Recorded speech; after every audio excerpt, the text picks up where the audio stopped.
Yo, Bachi 2007 back at you with another one. We're going to hear what this elder woman has to say. It's going to be very short, and then Butthurt modern woman is going to come in behind her. Then we're going to come back with some commentary. Let's go. We're created to be a wife, a mother, and a homemaker. The only thing worse than men upholding the patriarchy is the women that help them do it. These are the same women that think that feminism is ruining relationships and feminism is ruining women. But what feminism is a woman's right to decide for herself what she wants her life to be. And what if she doesn't find anybody worth marrying and she can't have kids? Does her life have no meaning? Does she have no purpose? That's my issue with this kind of thinking, is it reduces women down to what we can do for a man, as if we have no inherent value on our own. Women were created for more than just taking care of a man and some children. What about our dreams, our hopes, our aspirations? Some women see being completely financially dependent on a man as a scary position to be in because they don't want to have their whole life and their livelihood being threatened at a man's whim. Now, that's what feminism is: reductive, fear based reasoning that is all about the most distilled negative concepts and viewpoints on family, tradition, marriage, on interactions with men, even about when it comes to nurturing children. They distill and reduce everything to the simplest, most negative possible outcome, and perpetrate a fraud about how they were all somehow oppressed, when in fact they were all given the opportunity to live lives where they were by and large taken care of by men individually. Still to this day, that has been transferred to men taking care of women through their taxes, because men pay most of the taxes. Now society backstops women when it comes to any and everything, so women can't make it on their own. All of society comes together to pay for them, to take care of them, to excuse them, excuse their crimes, to make up for them and their choices to have litters of children all over the place that they cannot afford. The majority of children living in poverty are living with single mother-led households. So women create these awful situations for children and for themselves, and society comes to the rescue and backstops them on everything. The family court systems come in and punish men, take children away from men, allow women to keep men from raising their children and being substantial parts of their lives. What else? What else can we say to this about what feminism does? It creates angry, negative women like this woman right here. And that's why she can't find anybody worth marrying, or better yet, men who are worthy aren't finding her worthy to marry.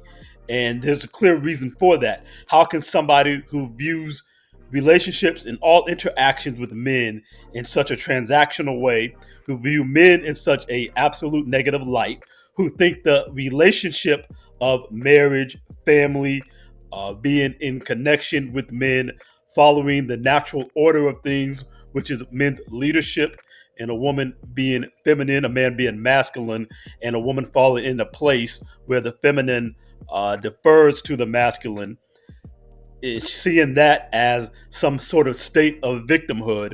How can you possibly connect with the human being in that situation, a genuine masculine man who's there to be a man, not just some baby boy, not some soy boy male feminist who wants to defer to you and let you be the lead, when though you with your mouth and in your brain think you want to lead, you don't actually want to do it. You don't actually want to do the things that are leadership. You don't actually want to have to be the head and get out in front and have the responsibility and accountability of leadership. You want to be in charge and have your way, but you don't want the accountability and the responsibilities of being the head and being the leader.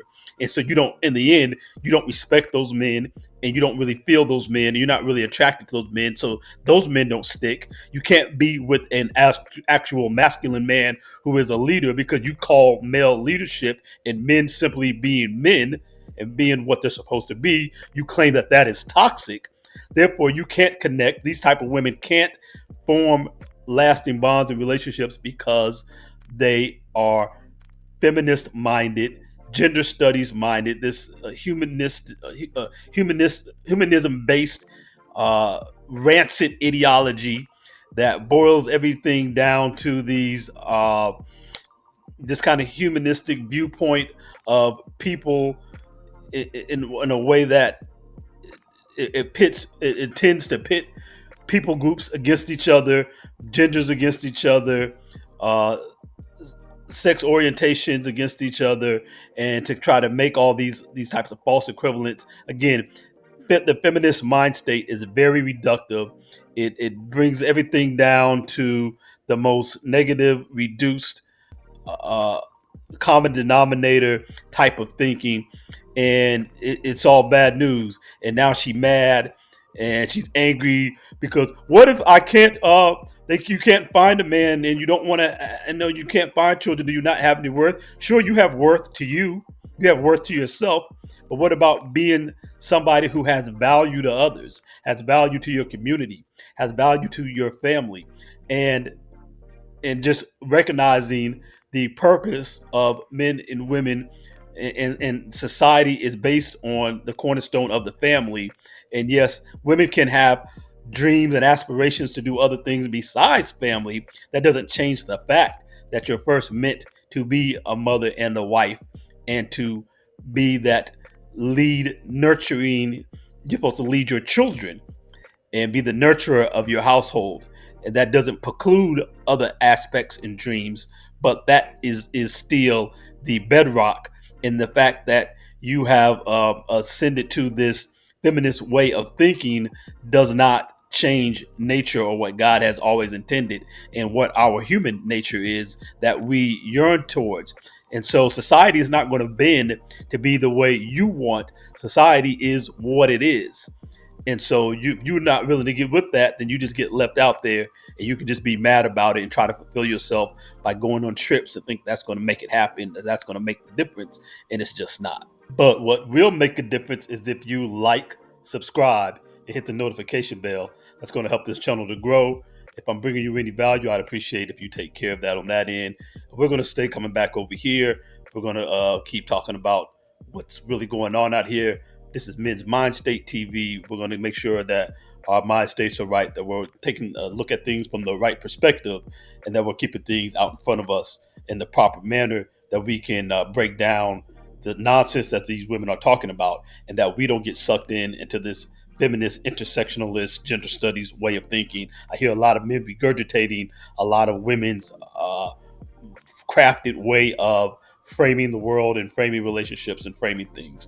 And so we need not to do that. We need to have our own framework that we're understanding and operating from, which is a traditional male and a traditional and masculine based framework as men. But it's a human nature based framework is what it really boils down to. It's human nature that men and women are to come together, form families, and that the man is the lead and the woman demurs to that man, taking her rightful, natural, feminine, nurturing place as he takes his rightful, natural, male leadership place. So that's what we're going to keep bringing to you here at this channel. Peace. If you wouldn't mind taking a moment, go ahead and like and subscribe for me. Like this video, subscribe, hit the notification bell so that you can come back for more. It'll really help me out with the algorithm and help this channel to grow and keep getting this message out to you. Like and subscribe. Thanks.